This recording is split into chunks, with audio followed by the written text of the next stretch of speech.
మీరందరూ నాకు నేను కనపడకపోయినా పర్లా, మీరు కనిపిస్తున్నారు, మీరు కొనకటానికి వీల్లేదు.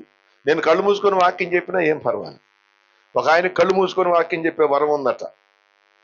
కళ్ళు మూసుకొని వాక్యం చెప్తా ఉంటే ఈ దేశం అనుకొని అందరూ ఒకళ్ళంటే ఒకళ్ళు లేచి వెళ్ళిపోతున్నారట. మొత్తం వెళ్ళిపోయారు.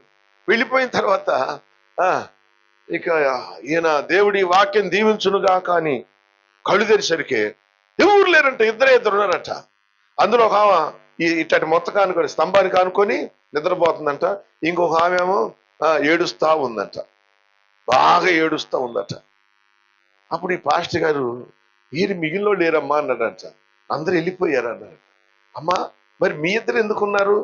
అయినా ఉన్నారే అనుకో, నువ్వెందుకమ్మా అంతసేటు ఏడుస్తున్నావు అని అడిగాడట పాస్టర్ గారు. అప్పుడు ఆనందట, అయ్యా ఏం చెప్తాను నా బాధ, నువ్వు నిజంగా మాట్లాడుతుంటే